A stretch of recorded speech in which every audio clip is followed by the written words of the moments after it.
She stood in that meeting room with her son beside her, hands trembling, voice steady, but no one cared to hear her side. One by one, they raised their hands to ban her, eyes cold, minds made up. Her son cried quietly, holding her hand. She walked out in silence. But 3 days later, they got a letter from her lawyer, and suddenly, no one had anything to say. They all raised their hands, one after another. My sister and LaBelle stood there like a judge, smiling, as if this was just a fun little game. She asked the question like it was casual should Era be uninvited from family events. Hands went up.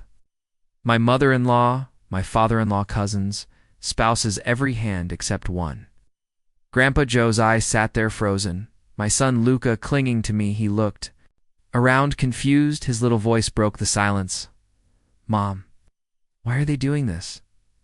I didn't answer. I just smiled through the sting in my eyes, stood up and said, "Thank you for the meal." We walked out with our dignity. I didn't fight back, but the next week, they each received a letter from a law firm. Inside was something that shut them up completely. Sundays used to mean something different. Before my husband Micah died, they were full of laughter and noise, kids running barefoot through the yard. The smell of garlic bread in the oven, Grandpa Joe playing old country music on his portable speaker. While Belle tried to make him turn it down after Mika's accident. Sundays became the loudest silence I'd ever known. At first, everyone was kind. Dinners were brought to my doorstep. Belle came over with store-bought casseroles and hugs that smelled like her favorite lavender perfume. My in-laws Carol and Robert insisted I stay close to family, but as the months passed, the sympathy faded. The texts got shorter, phone calls stopped, invitations disappeared. I'd never argued with anyone. I never demanded anything. I didn't cause scenes. I simply stopped being useful. And that's when I realized I had been accepted not as family, but as Micah's wife. Without him, I was just a reminder of what they lost, or maybe what they didn't want to face. But Luca, he never stopped asking. He was only 7 when his dad died, and now at 10 he still carried Micah's smile, his dimples, in the same quiet way of observing people. "Mom," he asked once, "why doesn't Grandma ever call us anymore?" I told him maybe they were just busy. Maybe they didn't know how to talk about Daddy. He nodded, but I could see the sadness settle into his little chest. He missed them in a way I couldn't fix, and for him, I decided to try again. So when Belle messaged me out of the blue one, "Thursday family dinner Sunday, would be nice to see you and Luca," I froze. I reread the text 5 times. It felt like bait, but Luca's face lit up when I told him. And that's all it took. We arrived 10 minutes early. Their house was pristine, not a toy out of place like a magazine spread. Belle met us at the door, all smiles and hugs. "You look great," she said, brushing her cheek against mine. She smelled like lavender and control. Luca ran inside to play. I followed slower, taking it all in. Carol barely looked at me when I walked into the kitchen. She was slicing lemons for her iced tea, pretending. She hadn't just paused a conversation. The second I walked in, Robert gave me a nod from his seat in the den. Eyes already back on the football game. No one said they were glad to see us. I offered to help with dinner prep, was handed the salad bowl, and then quickly left out of the kitchen talk. Belle and Carol kept laughing at things I wasn't included in. I smiled anyway. I had gotten good at that over the years, smiling in places I didn't belong when dinner was served. I noticed Luca was already at the kids' table. Belle served him first, then the others. When it was my turn, I had to reach around the dishes to get a plate. Small things, but they added up. Conversation buzzed around me. Work promotions, school updates, vacation plans. Not once did anyone ask how Luca was doing or me. It was as if we were guests at a party we hadn't been officially invited to. The only warm moment came from Grandpa Joe. He moved slowly now, using a cane, but his presence was as steady as ever. He sat down beside me and passed the bread. "I'm glad you came," he said quietly. "Luca needs to know he still belongs, and you do too, even if they don't know it yet." I swallowed the lump in my throat. He always had a way of saying exactly what I needed to hear just when I needed to hear it. I looked over at Luca. He was laughing with his cousin Levi, his plate piled with food, eyes full of hope. He didn't see what I saw. He didn't feel the way the air shifted when I walked into a room. He was still a child believing the best in people, and I didn't want to take that from him, so I smiled, I stayed quiet, and I convinced myself I could get through just one dinner. But what happened next would tear through that silence and expose everything I had tried so hard to ignore. It happened after dessert. We were still at the long dining table, plates scattered with crumbs, glasses half full. The kids had run off to the basement, and for a moment, I thought maybe I'd made it, maybe I had survived the evening. That's when Belle stood up. She tapped her glass with a spoon. Everyone turned to her as if on cue. I thought she was going to make an announcement, maybe share some family news. I sat up straighter, forcing a smile. Then she said it. I think we need to talk about the tension in this family. She said it like she was doing everyone a favor, a performative sigh, a glance at her husband for support. She looked around the table with rehearsed concern. I know I'm not the only one who's felt it, this sense of awkwardness, and I think we need to be honest about where it's coming from. I didn't understand what she meant at first. No one looked at me, but I felt it anyway. My chest tightened. I'm not trying to stir drama, she continued, but I think it's fair to say that things haven't felt the same since Ara rejoined us. That was the first time she said my name like I was the elephant in the room, like I wasn't sitting right there.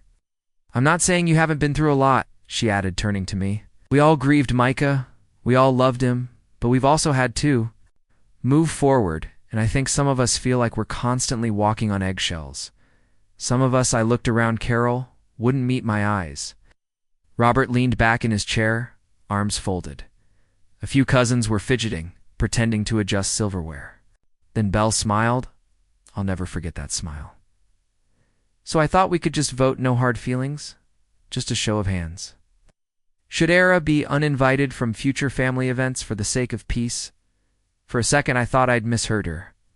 I felt like I had left my body then. It happened. One hand went up Carol, then another Robert, then Levi's mom, then his dad, even people I hadn't spoken to all night. Even the ones who never seemed to care either way. Every hand raised except for Grandpa Joe. Couldn't breathe. I felt the blood rush from my face. My ears were ringing, and I felt a tug on my sleeve. Luca. He had come back up from the basement, probably to ask for a second slice of cake. Instead, he'd walked into this. He looked around, confused. Then he looked at me. Mom. He said softly, "Why are they doing this?" That broke me, not because I didn't have an answer, but because I did. I just couldn't say it in front of him. I forced a smile. My lips trembled. I reached out, took his hand, and stood up. "Thank you for dinner," I said to the table. My voice was quiet but steady. We should be going. No one stopped me. Not one person said a word as we walked out. Grandpa Joe rose from his seat and gently touched my shoulder. "You don't deserve this," he whispered. I nodded. Once and kept walking. I held Luca's hand tightly the entire way to the car. He didn't ask anything else. He just rested his head on my arm. As I buckled him in, I drove home in silence, the kind of silence that sits deep in your bones. That night, sat in the dark for hours, listening to my son breathe as he slept beside me. I knew Belle had orchestrated that moment. She'd planned it, rehearsed it, built it up over months, maybe longer. She didn't want me gone for peace. She wanted me erased. And this vote, it was her performance, her little show of power, and I let her have it. But what she didn't know, what none of them knew, was that I wasn't going to stay quiet forever. I didn't shout, I didn't beg, but I was done playing the part of the grieving widow who knew her place. The next move was mine. The house was quiet that night, except for the soft hum of the refrigerator and the rhythm of Luca's breathing beside me. He'd fallen asleep, curled against my side, one hand still gripping the sleeve of my shirt, like he was afraid I'd disappear. I lay there in the dark, eyes wide open, staring at the ceiling. My mind replayed everything: Belle's voice, the raised hands, Luca's question, "Why are they doing this?" For years I'd swallowed my pride. For the sake of peace, I'd let them slowly push me aside, convinced myself that silence was the noble thing, that being quiet was better than being the problem. But that vote wasn't just cruel. It was strategic. It was meant to humiliate me in front of everyone. It was meant to show Luca that his mother didn't belong in the family she once helped hold together, and that I couldn't allow. I slipped out of bed, careful not to wake him. I made tea but didn't drink it. Instead, I opened my laptop and pulled up a folder I hadn't touched in years old. Text messages, voice memos, photos. I scrolled through conversations I'd saved out of habit messages from. Belle, that had once felt passive-aggressive, but now felt intentional, one caught my eye. Don't have to come to Luca's recital. It might be awkward for everyone, another Carol says. It's probably better if you just drop him off at the party. It'll be easier for the other kids. I hadn't realized how long the distancing had been happening, until I saw it laid out like this, message after message erasing me, one polite suggestion at a time. I opened my notes app and started writing. I listed everything. The way they excluded me from family decisions, the whispered comments about my parenting. The vote. I remembered how Belle used to say things like, "We all feel a little uncomfortable around. You can be so sensitive." It hit me. This wasn't just personal. It was a pattern, one that could legally be challenged. By morning, I'd found a law firm online that specialized in family harassment and reputation damage. I submitted a request for a consultation. Within 24 hours, I was speaking to a woman named Danica Rodas, a sharp, calm attorney who didn't blink twice when I told her what happened. "I don't think they expect you to push back," she said. "They don't," I replied. "But I'm not doing this for me. I'm doing it for my son." Danica reviewed the messages. She listened to the audio. I didn't even realize we had recorded by Luca's smartwatch, which I'd forgotten could store voice logs. It had captured almost everything from that night. Belle's voice proposing the vote, the awkward silence the moment my name was said, and the exact words she used: "She's too weak to fight back anyway." Danica leaned back in her chair. "We'll draft a cease and desist letter, but we're going to attach documentation. Will make it clear this isn't just about hurt feelings. It's about calculated harm, exclusion of a child, and emotional manipulation of a minor." I exhaled for the first time in years. I didn't feel powerless. We also discussed next steps.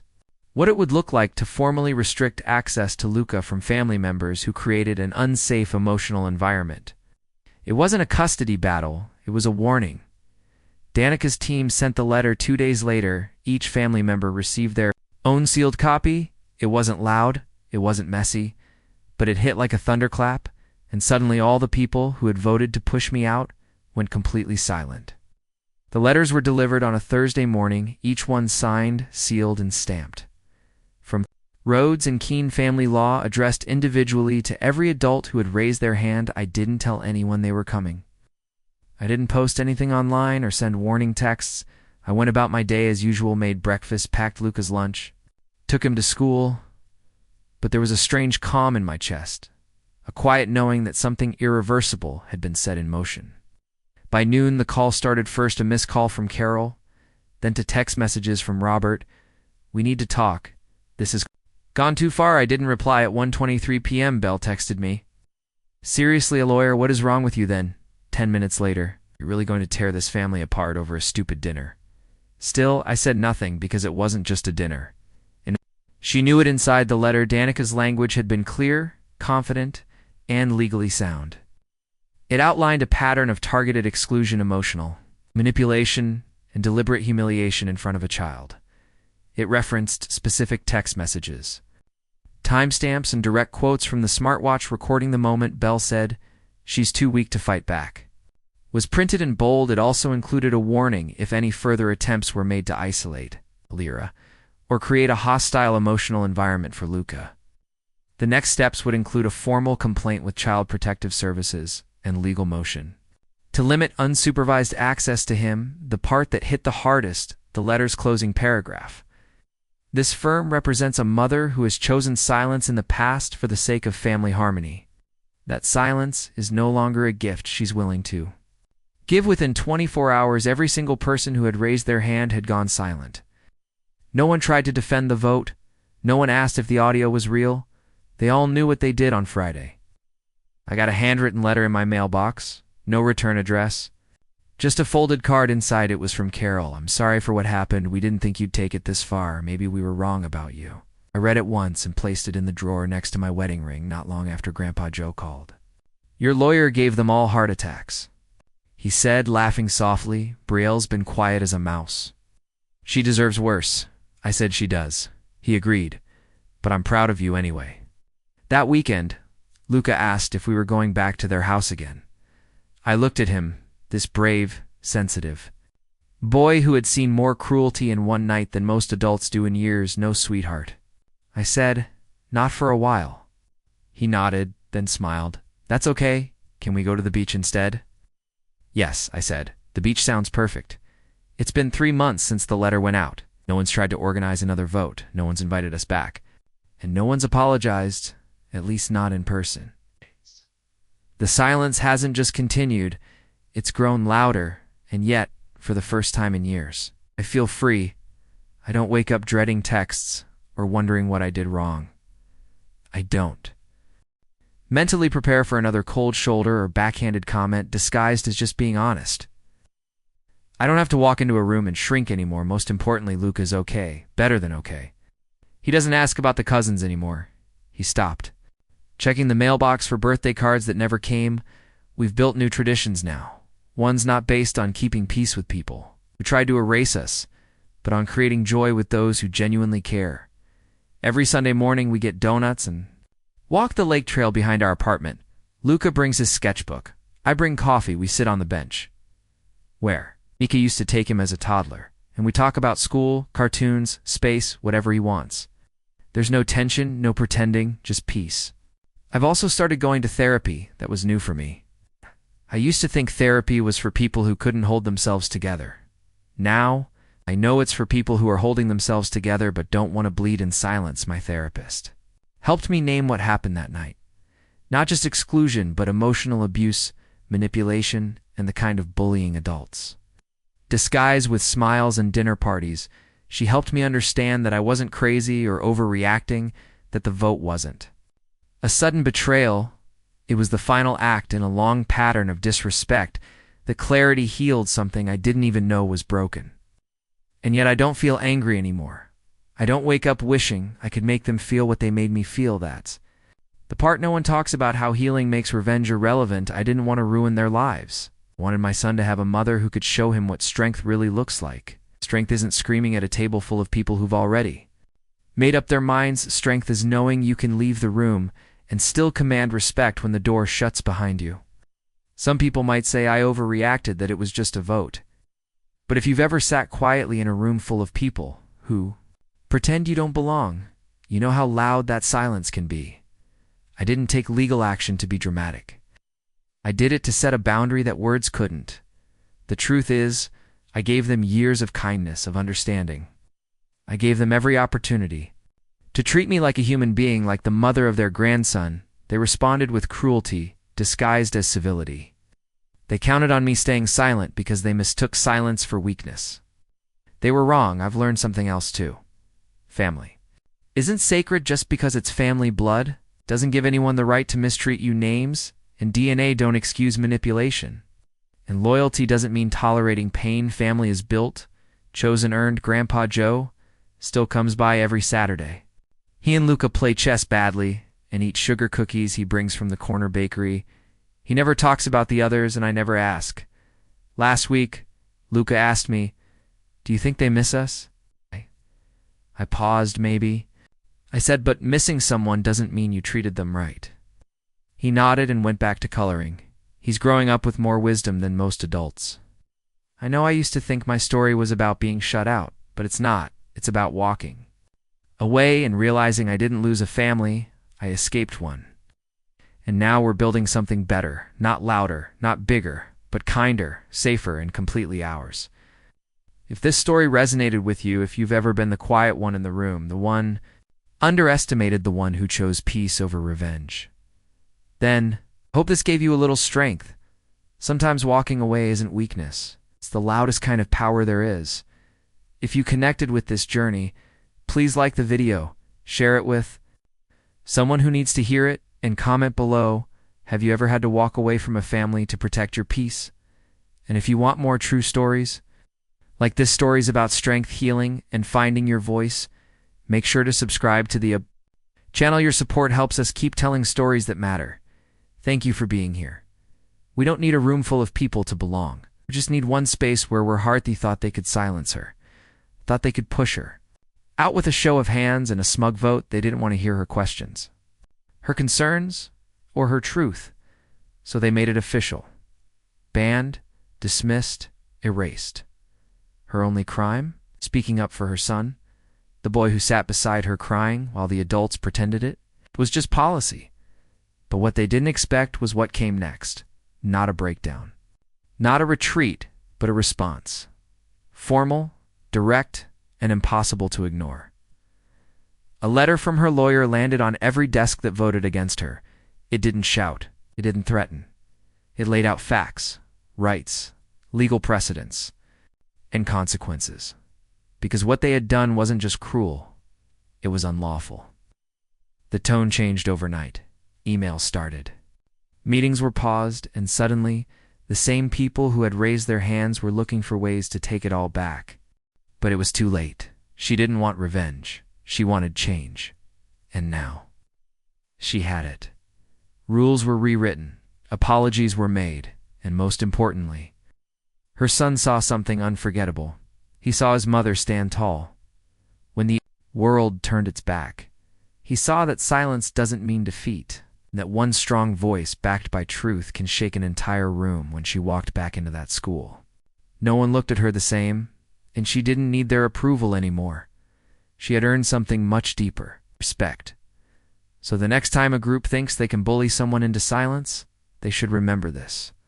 Every raised hand might come back down in regret, because real power isn't in numbers. It's in knowing your rights, standing by your child, and having the courage to say, I'm not done yet.